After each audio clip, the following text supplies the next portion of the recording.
Welcome to Small Talk, where each week we sit down to discuss the sermon-based small group questions at Wallula Christian Church. Hello, and welcome back to Wallula's weekly podcast, Small Talk. My name is Zach Boland, student pastor here at Wallula Christian Church. I am joined, as always, by Craig Archer, worship pastor, and Lance Kaufman, lead pastor. We're back after Christmas break. I thought it was good. Was it good for you guys? Mm-hmm. It was good. We talked a little bit, but you guys didn't travel anywhere, did you? Was it all Nope. just him? Yeah. Sticking around. Yeah.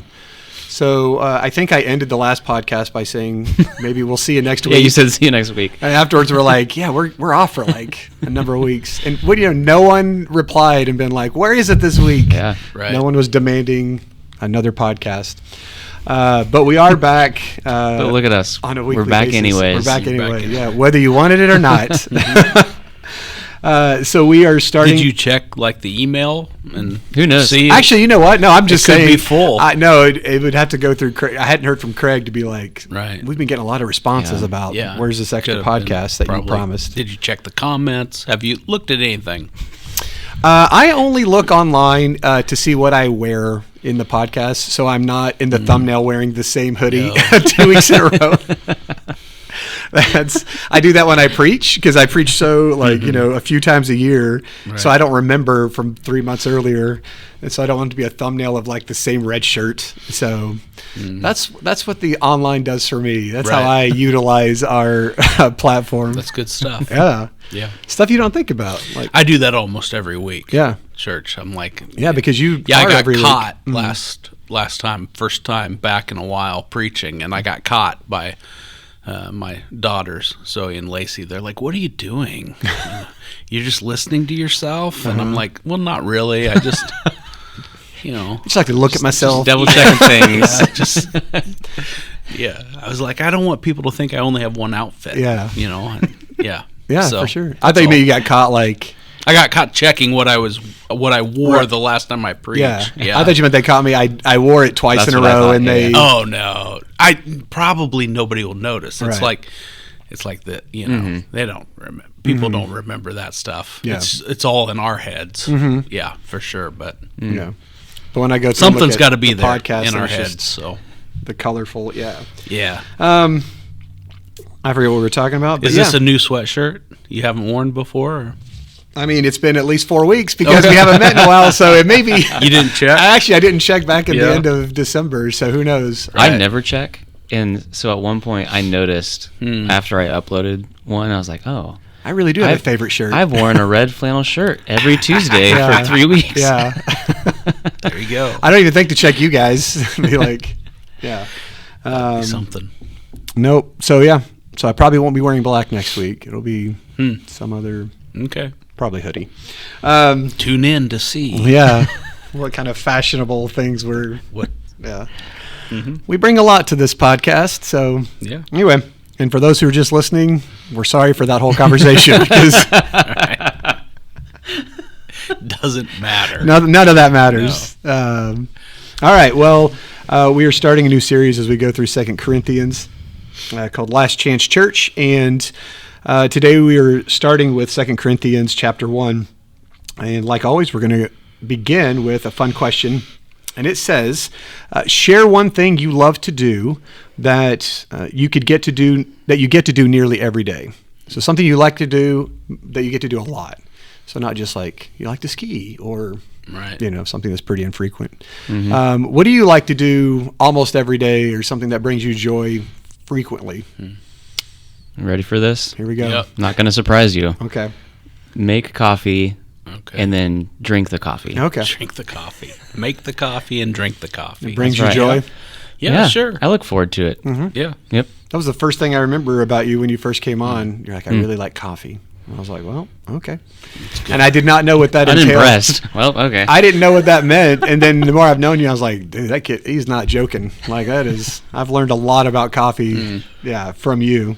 And so, that is and today, a simple pleasure. I didn't make it. You didn't make any? You brought me some. Oh, yeah, because you brought some. You surprised us this Yeah. morning. Yeah. I messed up the order, though. I feel bad. They didn't. You didn't. They messed Oh, it up. I don't think. know. Yeah. Yeah, I think they got confused. Because Yeah. the drinks were back, like it was all. Yeah. But Craig's coffee knowledge worried me in the drive-through, because I got the drive-through and I'm looking at this order and I asked them because none of them were labeled, and I'm looking at it and I think this isn't quite right. I'm like, can you label these please so we know which ones are which?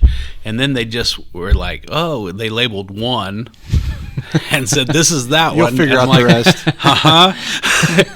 and so then, but I don't order the coffee. Yeah. And I really thought this was wrong because it said cream and it doesn't look like there's cream. Just straight Yeah. cold brew. Right. Yeah. And then I thought, well, maybe this is just the fancy flavoring that Craig, and he's going to.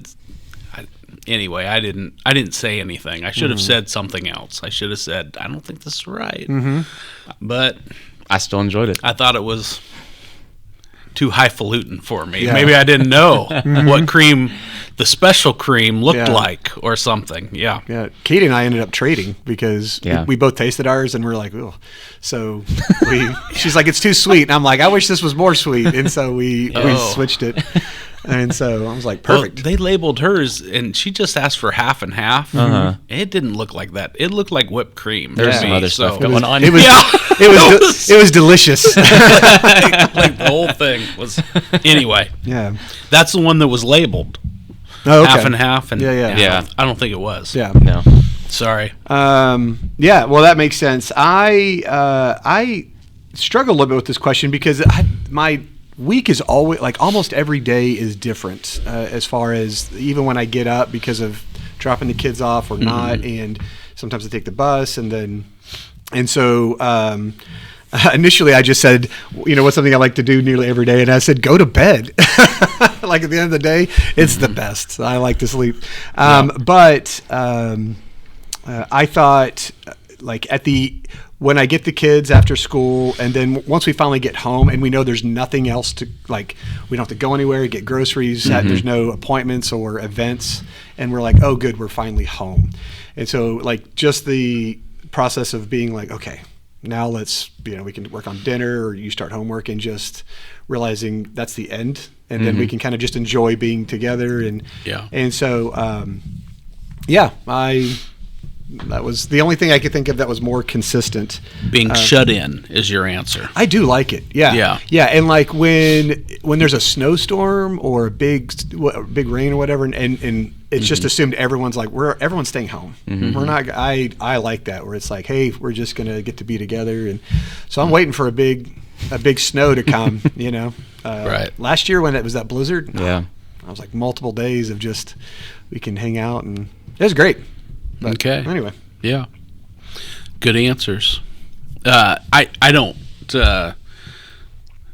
My answer. I don't want this to sound too whatever, but sometimes preacher friends of mine will ask, what do you like better? Do you like presenting, kind of giving the message, or working on, researching the message, and I have a hard time answering that. I think probably pretty much everybody would say, well, presenting the message, if you're going to preach, you want to preach it. But I really enjoy the whole process, and so I'm lucky I get to do that most days and kind of work on those things. So I guess that'd be my answer. Yeah. There's lots of things like, I like lunch Yeah. most days, those sorts of things. But I think the kind of distinctive would be maybe preparing messages. So I get to work Yeah. on that. Yeah. I did think and I thought it sounded kind of cheesy. Like I like coming to work, and so I thought what something I could do is like come into work, and then the other Right. thing I like to do is leave work. Like when I'm done, I'm like, oh, good, I get to go home now. And so, but like both those things, like Yeah. there's so many things that I Sure. need to do, and I can, but it did seem kind of cheesy. So Right. I'm But it's good. It's kind of a fun exercise just to see what you love and enjoy in what could easily kind of be like Little things that you get to mundane. look forward to. Yeah. Yeah. Mhm. Or Diet Coke, I like a Diet Coke. taking mints from Tara's desk. Oh, See? she Yeah. doesn't put them out anymore. She took too She many. disappeared hasn't- too fast. I don't know. I don't want to say like where are those mints? And but yeah, like it was. I'm also thinking we've got this bomb meeting tonight, and so I'm just thinking how I'm ruining Zach's evening. Oh, you know, yeah. he gets to go home. It is true. And then I have to- it'll be all over. make dinner and real quick and be he's got to like, come back, and it's all Yeah. just ruined. It's not ruined. What a It's fine. drag. It's part of the. It's part of the. You know, we do this That like whole time he's once a just month. back there shaking his head. Yeah. Oh, when Yeah. are we done? Yeah. No, they'll be doing homework the whole time anyway. So that is something I've noticed now that they're both in middle school. Like these times that we used to have in the evenings of, talking whatever. It's like now as soon as we're done with eating, it's like going back to homework, and I'm just sort of like, let me know when you guys are done. And Do they go to their rooms for that? Say- Do they like to be in their rooms? Graham will just sprawl out on the living room couch, and he's nothing distracts him. He's just like, whatever, and he doesn't. And Selah is in her room, door shut, and music's on, everything has to be right. And, I see. And so yeah, they both Yeah. work differently. She can't be around Yeah. all the other stuff, and Yeah. she We've has got personalities like that. This is off topic, but we've got personalities like that in our family, and it's funny to me because, like, I can sit in my chair in the living room, and there's a ball game on, and people can be doing stuff, and I can read and research and do work, and that, like when I was taking those classes, I could write a paper in that setting. Just didn't. No worries. Yeah. I can do that. And like Clayton, for instance, he really kind of has to have Yeah. no real distractions Yeah. or whatever to really get stuff done or whatever. And Sherry accuses us both of having like ADHD based on these it's like no win. opposite, opposite end of the- styles. Of, Yeah. and I'm like, well, which one is it? Yeah. How can everybody just Yeah. have no attention? Stimulation or no stimulation. Yeah. This is what So- I'm labeling Nope. you both the Yes, same. You're all you all have problems. That's funny. Yeah. No, I'm like Clayton too. And Selah. I need to be sectioned off. Yeah. All right. Well, we're going to jump in. We're looking at questions 3 and 4, and the first one says, "What does it mean that God is the God of all comforts? Can you think of a time when you received God's comfort, and how is He the source of comfort?" And so that was a heavy theme in 1 Corinthians or 2 Corinthians chapter 1. And so, Craig, what did you get about the idea of God is the God of all comfort? Yeah, when when I was listening to the sermon, this happens every once in a while. Did you listen? Once in a while. Got a lot Every- out of it. every this once time. in a while, I And think. do listen, man. Craig's like, a couple weeks ago, there was this message about the woman at the well, and it was really spot on. I'm just going to talk about that for a second. Anyway, I was listening. That was Craig's sermon for those Yeah. who didn't know the Yeah, reference. Yeah, every once in a while I choose to listen.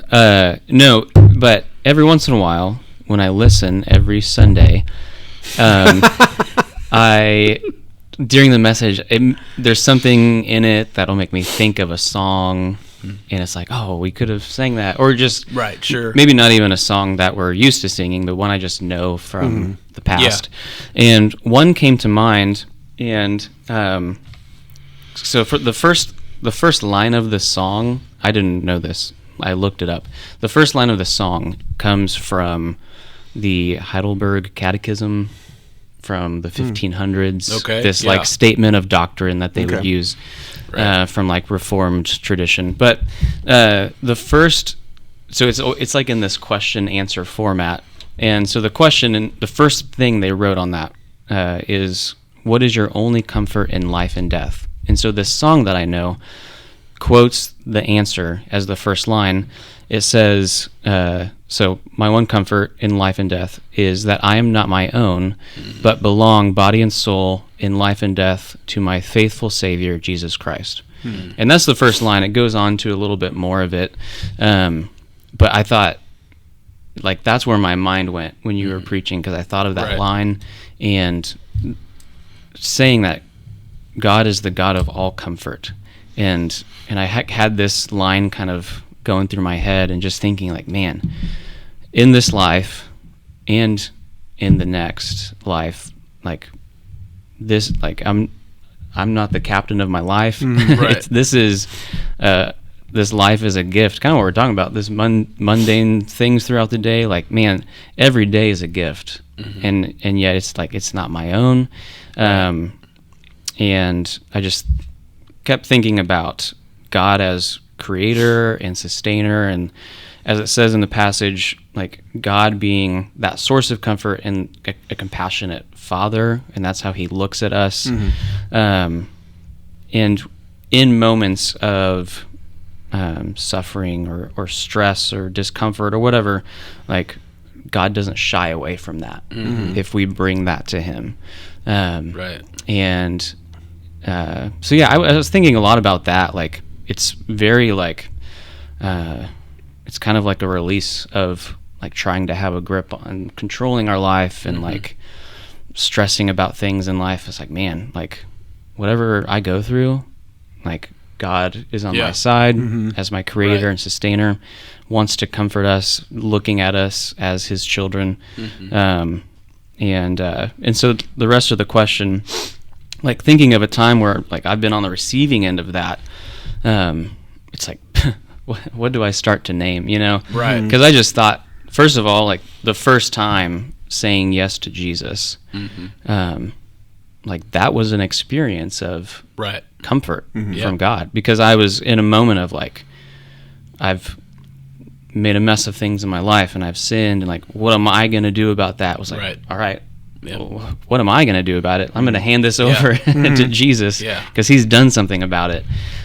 So the comfort of that, like not having to try to manage all of that and redeem myself and all those things. Right. But then I just think about after that point, like losing loved ones or wondering like, oh man, what's next in life? What's the next step? What am I going to do after this?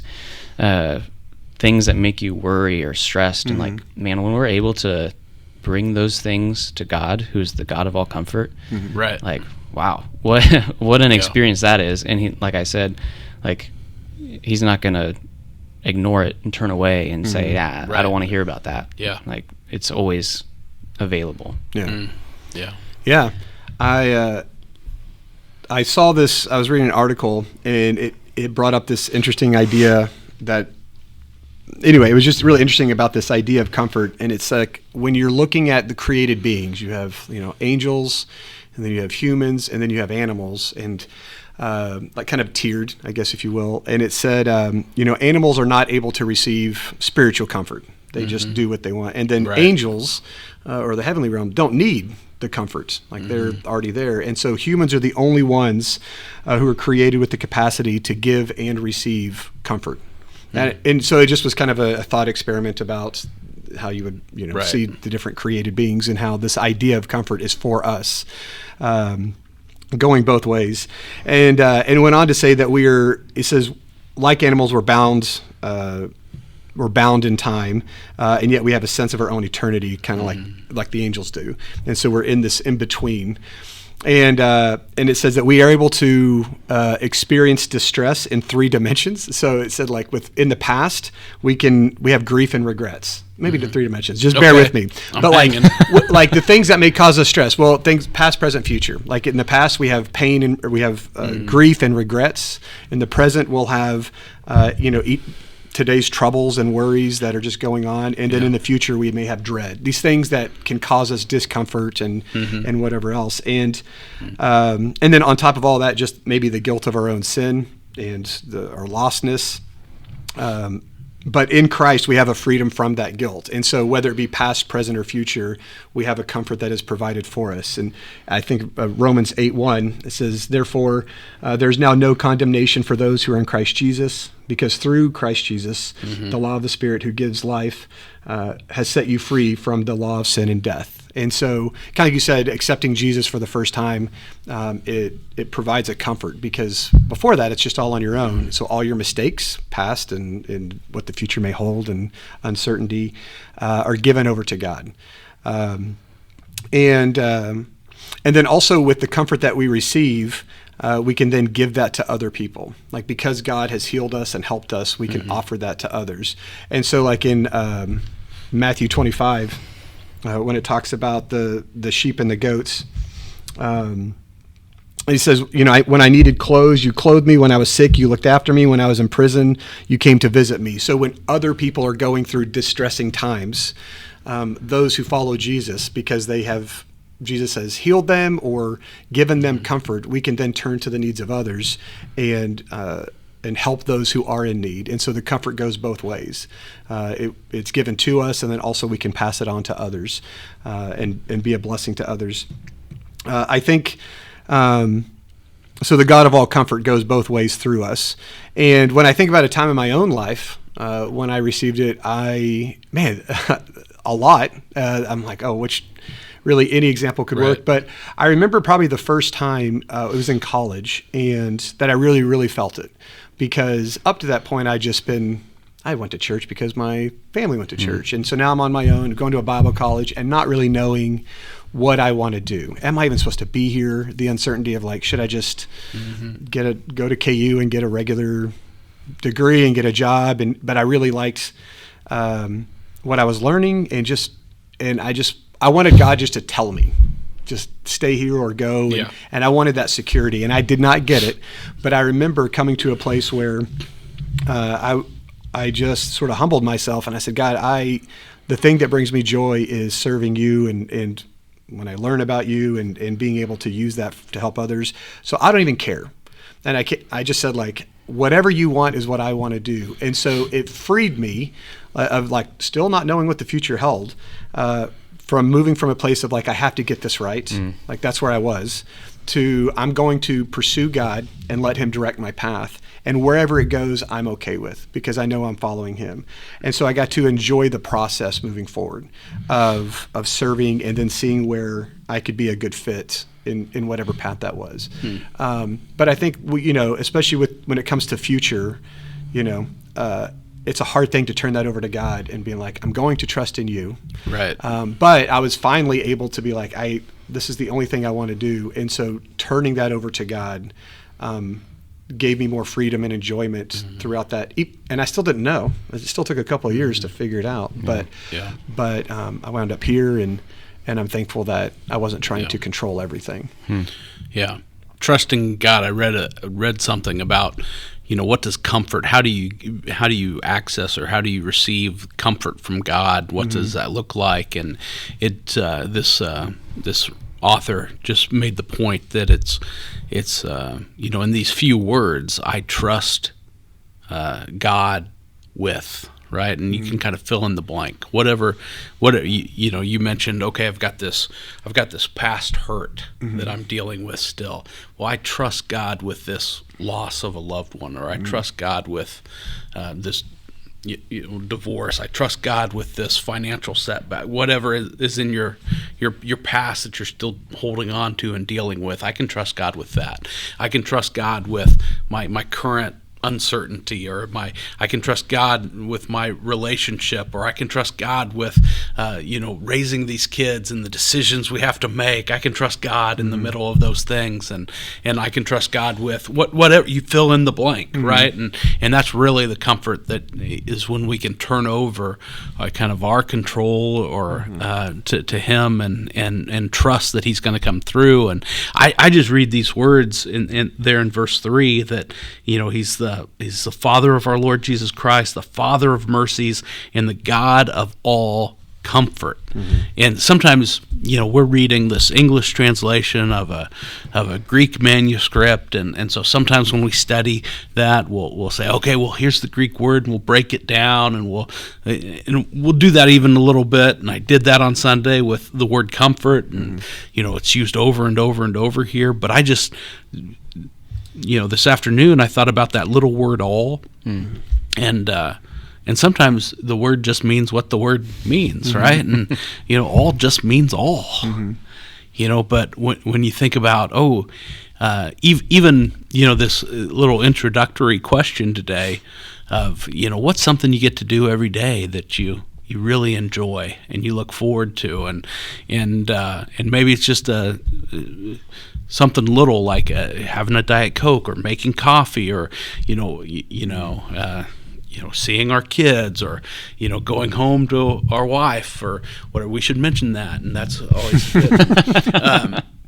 Just these things that are sort of everyday life, not God is the source of all of those things. Every good gift He's provided for us. When we give examples of people who have provided comfort in our life, well, God, designed us for those relationships, and He put those relationships in our life and allowed us to have those, and the church and the way the church has comforted us. He's really the source of all comfort. And I think of that word comfort. We talked, paraklesis in the Greek, and come alongside.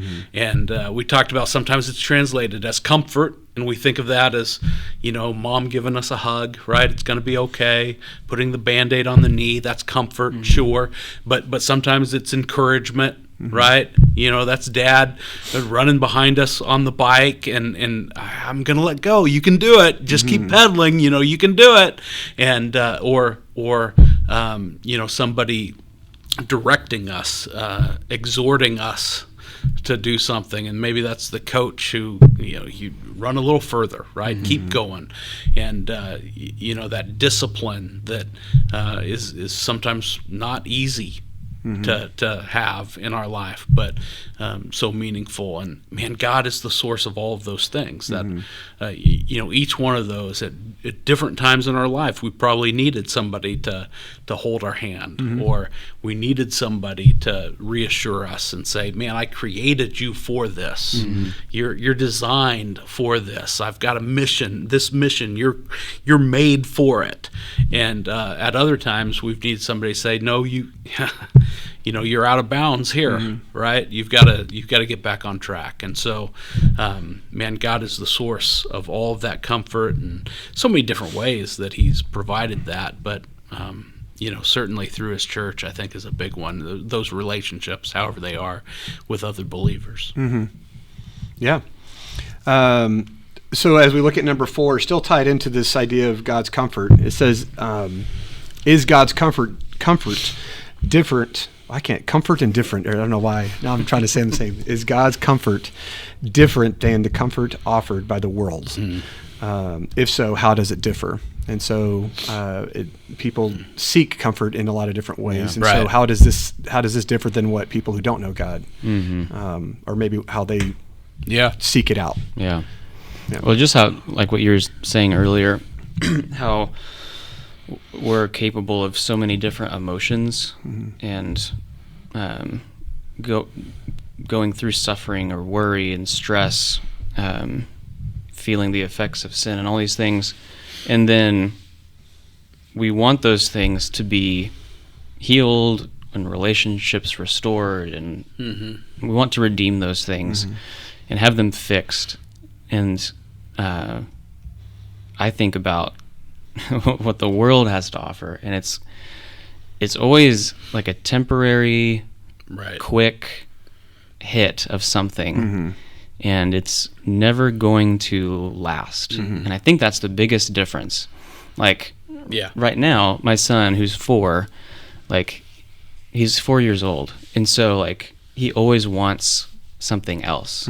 Like, I give him lunch, and he's like, "Oh, I want more." And I'm like, "You haven't even eaten what you have on your plate, so let's do that first before I give you more." And he wakes up and he's like, "What are we doing today?" It's always like, "What's next? What's next?" He's 4 years old, so of course he's gonna. That's his. Get it together, Aiden. Get your mind on things above, Aiden. It's just that's what we try to do if we go to things in the world, right? Or it's kind of like a numbing, forget about it sort of thing. We want to just be ignorant to the things that are weighing us down, so we'll try to fix it with something else. And this question reminded me of another song. I'm just being reminded of songs. Greatest hits today. No, but and this is what the biggest difference is. So there's a line in a song that says, "I've got no answers for heartbreaks or cancers, but a Savior who suffers them with me." And I think that's getting to the point of this big difference of God being the God of all comfort, and Jesus entering our world and living through certain sufferings and hardships and like temptations, doing those things perfectly, but he stepped into our world, Right. and like in the Old Testament, when God said that he was compassionate, that was shocking, because all the other pagan gods, they're distant, and you don't want to make them angry, Right. but they're not going to enter into your world. But Yeah. then God sends his son Jesus to do that very thing. Right. And then like he is the channel of bringing comfort into this world. So that's the stark difference. Temporary, quick fix, not going to last. Or you have Jesus, who promises to fix everything and give us more than we could ever ask for in the end. So. Yeah. Well, and also when you talk about the comfort that's provided, like if your child is hurt, like they'll run to mom and she'll hold, maybe kiss it or whatever else. The child's still hurt. Yeah. Like whether they ran to mom or not, it's the same feeling of like, I have this boo-boo or whatever. But it's the idea of I'll hold you, and just the presence of having someone who cares and who understands and who is with you provides comfort even as you're going through. Like the pain is not taken away, but the comfort is it does something to you.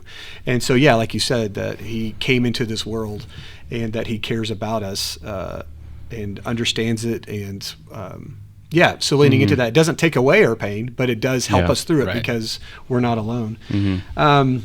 I think that, what is the difference between God's comfort and the world's? A couple of things is that the first one is like God's comfort changes you. So you were talking about paraclesis. So like to come alongside, and you said, I think, encourage, or I also looked up, it said strengthen, but there's something about it where God's comfort doesn't just make you feel better, it actually makes you stronger. Right. Like you're stronger through it. So it can give hope and not just relief. Like to help get you through it. It can give you endurance. It can give you meaning as you're going through it. Like when I was in college, I still didn't know what I was going to do, but in realizing I'm going to turn this over to God, it gave me a peace that really that's what I was wanting. It didn't answer the question, but it helped me through it and gave me a hope and a peace that I would be okay. And you said too, the numb, which is kind of what I was thinking, like the world will try to numb the pain, but God will transform it. And so he's not taking away your pain, but he can use it and transform it and help you through. And then also when I just looked at like the world's pain, or the world, like how the world comforts, it really tries to avoid suffering. So it does it through like distraction. So like, just scrolling, right? It provides you enough, or entertainment. And it's like, I'll just pour myself into that, or a numbing, like whether it be substances or busyness or just something this will help with it. It doesn't address the pain. It just is like avoids it and whatever. And so, it does provide these temporary fixes, but they're temporary and they're not really helping with it. It's just moving you away from it, and then you have to still deal with it later. And then also the last thing was that God's comfort provides, it creates a purpose. Like in verse 4, it says, the God of all comfort, who comforts us in our troubles, so that we can comfort those in any trouble with the comfort that we've received from God. And so our suffering is not wasted. The things we go through is not wasted, that our grief can become a gift to other people. So I know, like in times when I've gone through really hard things, I for sure have been comforted by other people, but it's the people that have gone through the similar experience that, man, when they speak to me and I'm like, how did you go through this? How did you do it? Like, I really resonate with that. And I know, like, even from my own experience of like, my parents were divorced. And so just what was that like, and moving a lot and all the things that come with it. And so I'm more sensitive to students, especially if they're new and they're like, I moved here, my parents are divorced. And so God has been able to help me connect with people in that same situation and use that. And so he can transform our grief into something that can be used. And so he's not just trying to heal us, but he's letting after he heals us, we can then heal others and make it and help others. It could be used for good. Right. So, Yeah, I think you're both on have kind of nailed it here, and you're kind of saying the same thing in different ways. Craig, you're God's comfort is eternal. It's everlasting. It's not a short-term fix. And Zach, you said it's kind of deeper. It's more, it really changes you. It's not just, it treats the wound. It doesn't just, it's not a Band-Aid. It doesn't just cover it up. And I think you're spot on there. I think it's just, it's holistic, it's eternal, it's forever, for sure. I know one of the challenges I had in putting this message together is you get to that section about, I said, well, we can trust God to restore us. We can trust God to deliver us. And it's one of those things where you're writing that and you're studying that passage and you're thinking about different folks who you assume, I assumed would be there on Sunday. And they're going through this, whatever it is, right? That diagnosis, that relationship, that whatever challenge it is. So many different hurts represented in that room on Sunday morning. And man, I wanted, and I'm sure I failed to do this adequately, but I wanted to just share God's heart that, He wants something more than to just kind of make them feel better in the moment. When we're in the middle of that hurt, we just want it to go away. And whatever we can do to make it go away, we'll do. And sometimes God does that. Sometimes God makes the hurt go away. He heals. He fixes that relationship. He helps us find that new job. He fixes the situation, and sometimes He really does that. But He's got something so much more in store for us. It's, I just, Katie mentioned earlier, she's starting to think about this Easter egg hunt. My favorite story from these Easter egg hunts over the years at Wallula. I know I'm jumping ship, hang with me. But, I think it was Zoe, our youngest daughter. She was really little, like just a toddler age, and could barely walk. And of course every parent thinks, this is adorable, we're parading this kid out there with diapers in a Easter basket, go get some of this stuff. And so she's set out and waddling around a little bit, and she finds a little treat on the ground. And she just plops down like toddlers do, and sitting there with this treat and kind of fiddling with it. And I'm there thinking, man, I know there's some good stuff out there. Get Zoe, get up, go get some more. And there's so much more. And that's kind of when we're in the middle of a painful situation.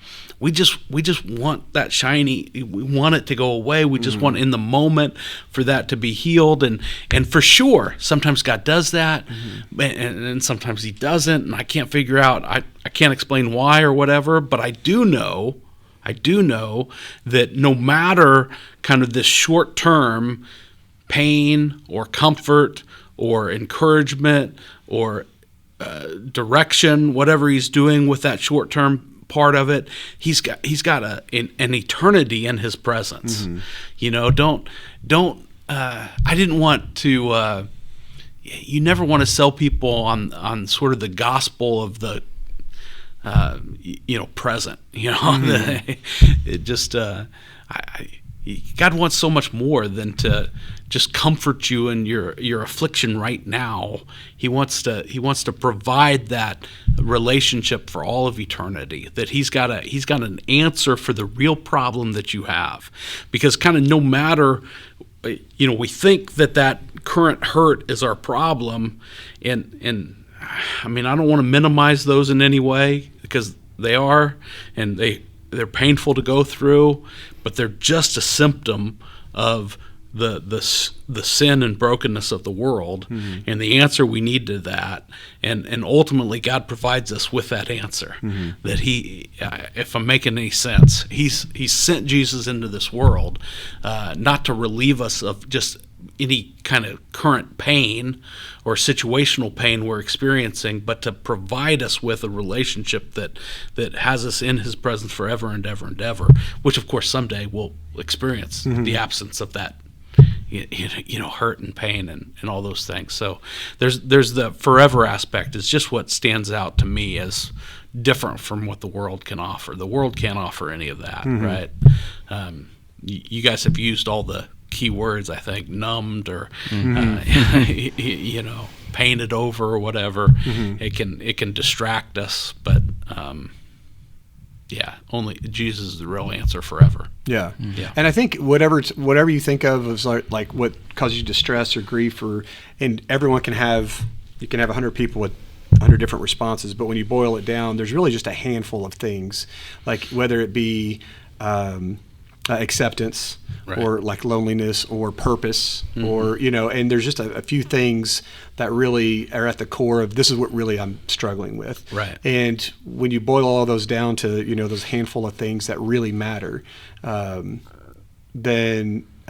like you said, Jesus is the one that actually answers that root that root need that we all have in whatever those categories those are. And so I like what you said, because I don't know if we hit on that, but the long term of like eventually there's eternity. And so to be focusing on that helps us get through what we're going through. You bet.